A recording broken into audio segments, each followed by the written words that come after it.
To bring a culture of peace is not one day's work. All of us need to work upon that. First of all, we should know how to be peaceful. Peace means many things to many people.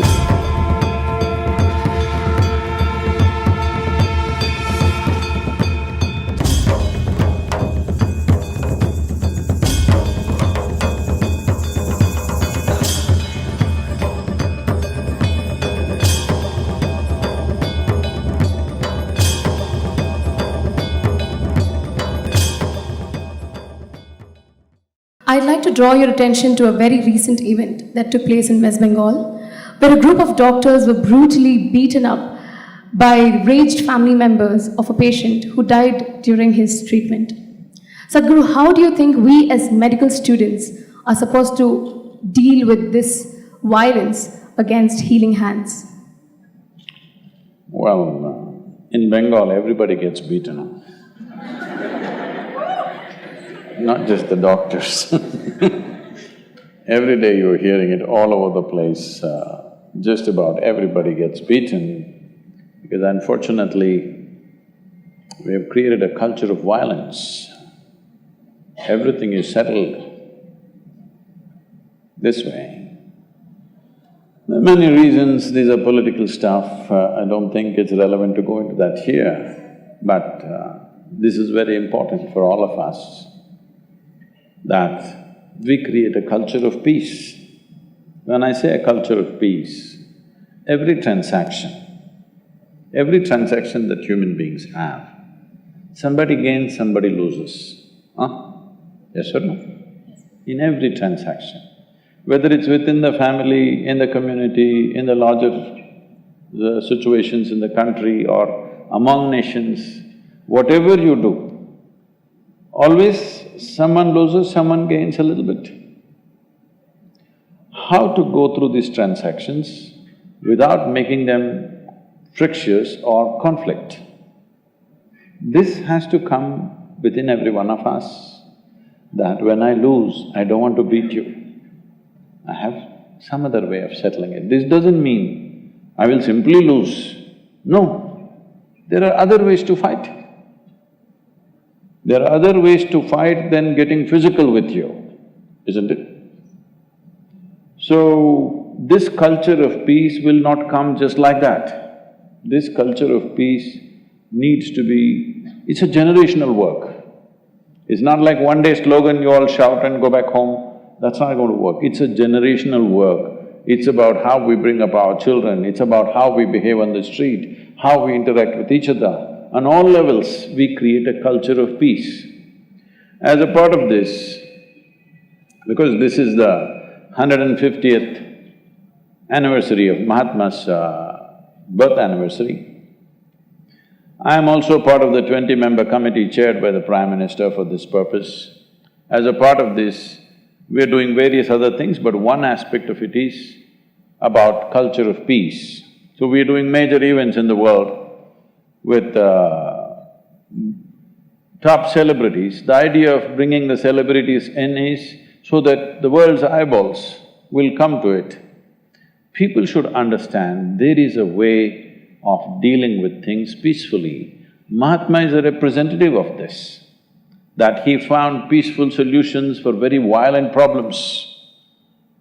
Not only in India, using his inspiration, Nelson Mandela in South Africa, Martin Luther King in United States, the entire movement there, very violent problems, but peaceful solutions were found. This is important if all of us want to exist. Why I'm saying this is, there was a time when the only weapon we could pick up was a stick. The stick became a sword, the sword became an arrow became a gun has become a bomb has become a super kind of bomb. Once this kind of destructive capabilities we have, it's extremely important that we have a culture of peace within us, because it's not just going to be a broken bone, I don't know how you got it. If you took a stick, it would be just a broken bone. Took a sword, just one man died. But if you took a nuclear bomb, now entire civilizations can go.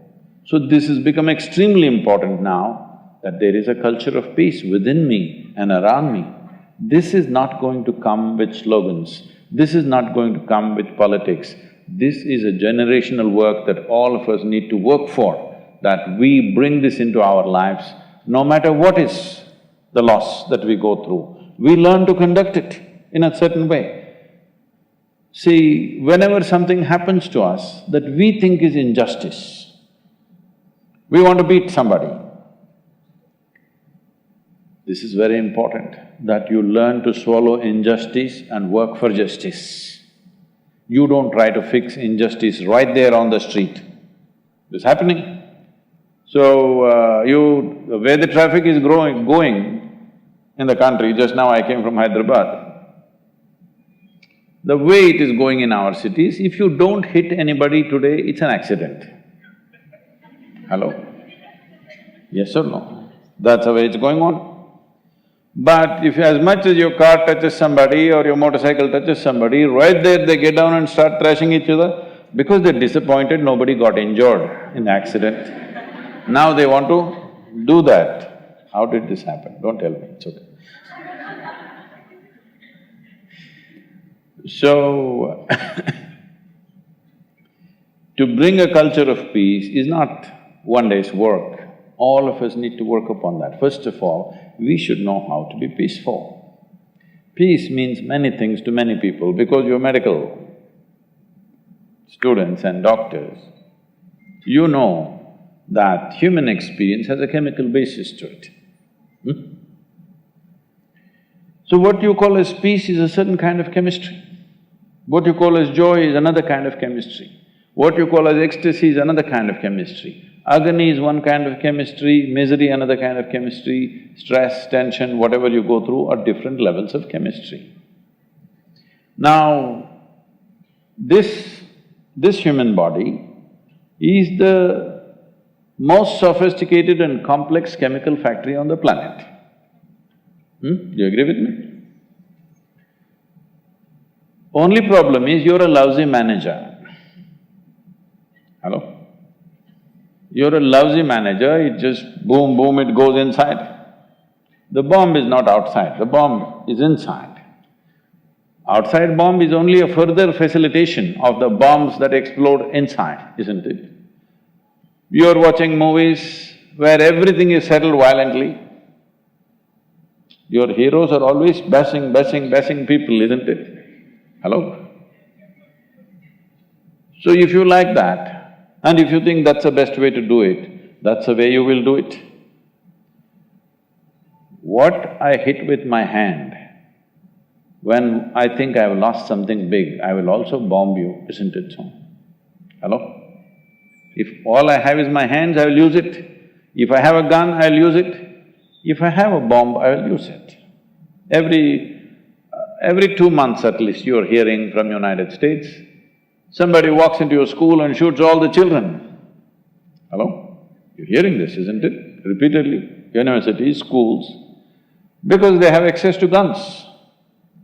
People think it's an American phenomenon. No, no, no. In India, if people had access to guns, they would have shot each other everywhere.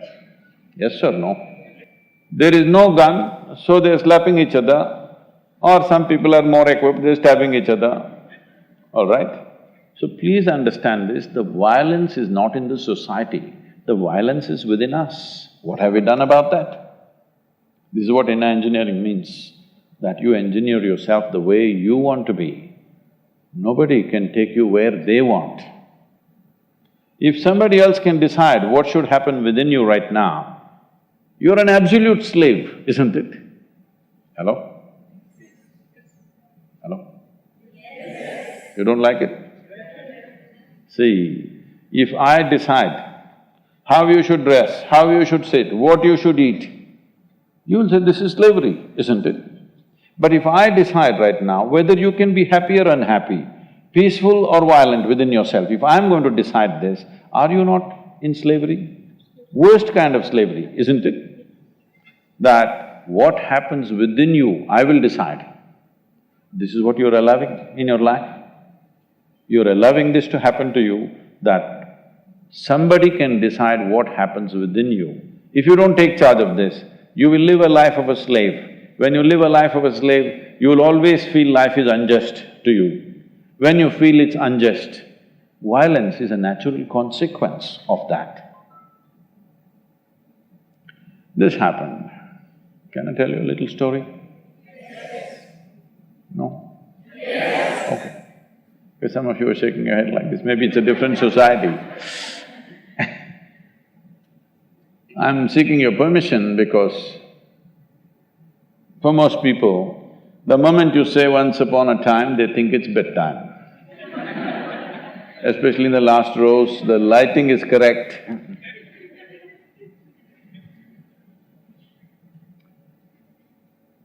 A yogi was walking by. What's this village? What's the local village? Huh? Chuppadandi. Huh? Nagaluru. Oh, Nagatara andru? Nagaluru. A yogi was passing by in your Nagaluru. A few people gathered and abused him. In every possible way they can abuse him. He listened to all the abuse very attentively, not ignoring them, very attentively. Then he said, I have an event in Pratima college. In the evening, I'll come the same way. If you have something more to say, you can tell me at that time. These are the kind of people, they will say 100 things. If you say one thing, they will beat you. They're just waiting for that. But he said, he heard all the worst kind of abuse, and then he said, in the evening I'll come back if you're ready for more. Now what do you do with this man? Because this man is like this not because he's a coward. He's like this because he's decided how to be in his life. He's decided he lives peacefully and joyfully. You pull him whichever way you want, he won't come your way, he'll go only where he wants to go. An intelligent man or no? Huh? Just you must look at yourself and see. Anybody can drag you whichever way they want, isn't it? One word, just one word, they can drag you. This freedom, every human being, especially the youth of this country, must earn, that nobody can decide how you are within yourself and what you will do with your life. You decide. Otherwise, you will live a life of a slave. When you live like a slave, at some point your frustration will burst out as violence. So it doesn't just happen to the doctors, it just happens to everybody. It's happening to all kinds of people every day.